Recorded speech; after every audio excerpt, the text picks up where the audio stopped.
হ্যাঁ, আমি দীপ্তাংশ এক্ষুনি আসছি। যে বিষয়টি আলোচনা করতে চাইছিলাম, আমি দীপ্তাংশবাবুর সঙ্গে রেখেই সেই অংশটুকু জানানোর প্রয়োজন যে নির্দিষ্টভাবে যে তথ্য আমরা জানাচ্ছিলাম যে ষড়যন্ত্রটা কী। দীপ্তাংশবাবুর সঙ্গে রয়েছেন, আমরা আসছি কিছুক্ষণের মধ্যেই।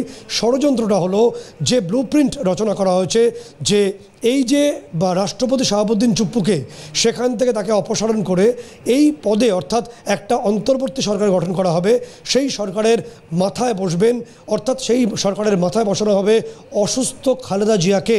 তাকে নির্দিষ্টভাবে ভারপ্রাপ্ত অন্তর্বর্তী প্রধান করা হবে, এরকম একটা বা রাষ্ট্রপতি পদে তাকে নেওয়া হবে বলে একটা পরিকল্পনা হচ্ছে। এবং তারেক জিয়া, তার সন্তান, তার একমাত্র পুত্র, তাকে নিয়ে এসে করা হবে এই বর্তমান যে অন্তর্বর্তী সরকারের অন্যতম প্রধান। কিন্তু এই যে কোম্পানি, যে অন্তর্বর্তী সরকার নামক যে কোম্পানিটা রয়েছে, তার সিও হবেন মোহাম্মদ ইউনুস নিজে। এই প্ল্যানিংটা রেডি হয়েছে। এই প্ল্যানিংটা এনশিওর করতে যে তথ্য আমরা জানাচ্ছিলাম, আমরা ছবি রাখবো স্ক্রিনে, যে 3 জন ব্রিগেডিয়ার ইতিমধ্যে বাংলাদেশে প্রবেশ করেছেন। তাদের নাম আমরা বলবো, স্ক্রিনে রয়েছে যে ব্রিগেডিয়ার জেনারেল সৈয়দ আহমেদ এবং ব্রিগেডিয়ার জেনারেল নাদিম আহমেদ এবং ব্রিগেডিয়ার জেনারেল মোহাম্মদ তালহাব। এরা প্রথমে আমাদের হাতে সেই ছবি এসছে। এই 3 জন এরা মূলত আইএসআইয়ের বড় কর্তা এবং তারা স্পেশাল সার্ভিস গ্রুপকে নিয়ন্ত্রণ করেন। এই 3 জন পাক সেনা ব্রিগেডিয়ার তারা একদিন আগেই বাংলাদেশে ঢাকায় প্রবেশ করেন। একটি বিলাসবহুল হোটেলে তারা ছিলেন। সেখান থেকে তারা সোজা চট্টগ্রাম এবং কক্সবাজারে এই মুহূর্তে অবস্থান করছেন।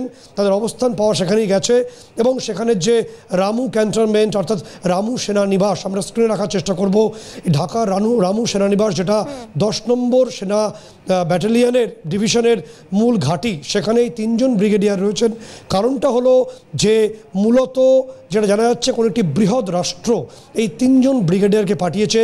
তার প্রধান কারণই হলো যে রাখাইন করিডোরকে এনশিওর করা এবং এই জুলাই মাসে বিপ্লবী সরকার গঠন করে শাহাবুদ্দিন চুপ্পুকে অপসারণ করে সেখানে খালেদা জিয়াকে নিয়ে আসা এবং তার পাশাপাশি তারেক জিয়াকে এনে এবং তার পাশাপাশি যে মোহাম্মদ ইউনুস হবেন এই কোম্পানির সিও, এটাকে এনশিওর করা। সেই কারণে এই গোটা প্ল্যানিংটা রেডি করা হয়েছে। যে তথ্য আমরা বলবো, যে পাশাপাশি যে ছবিটা আমরা দেখাবো, যে এত যখন গভীর ষড়যন্ত্র এবং ভারতবর্ষের একেবারে সংলগ্ন অংশে পাকিস্তান সেনা চলে এসছে, তারা প্ল্যানিং করছে এবং বিদেশি শক্তিগুলো রয়েছে বাংলাদেশকে ভেঙে টুকরো টুকরো করার জন্য, তখন ভারত চুপ করে বসে থাকতে পারে না। যে কারণে তোমাকে বলবো যে ছবিতে যে তথ্য আমাদের কাছে এসে পৌঁছচ্ছে, অসমে একটি ছবি আসছে, সেখানে এয়ার স্ট্রিপ সাম্প্রতিক সময় আমরা গঠন করেছি এবং সেই এয়ার স্ট্রিপটা মোরান বলে জায়গা আছে, সেটা অসমের ডিব্রুগড় জেলার মধ্যে পড়ে। এই ডিব্রুগড়ের মোরানে যে এয়ার স্ট্রিপটি গঠন করা হয়েছে, সেখানে যে কোনো সময়, যে কোনো মুহূর্তে এমন পদ্ধতিতে করা হচ্ছে, পুজোর আগেই শুরু হবে, যে আমাদের সুখোই 30 MKI এবং রাফায়েল, এই দুটো ফাইটার জেটি যখন তখন তারা ল্যান্ড করতে পারবে এবং এটা রাখাইন অর্থাৎ মায়ানমারের একদম ক্লোজ পার্টে রয়েছে। এবং তার পাশাপাশি এটাকে বলা হচ্ছে, তোমাকে বলে রাখবো যে দ্রুত অর্থাৎ এমার্জেন্সি ল্যান্ডিংয়ের জন্য এটাকে ব্যবহার করা হবে, সেই পদ্ধতি সেখানে রাখা হচ্ছে।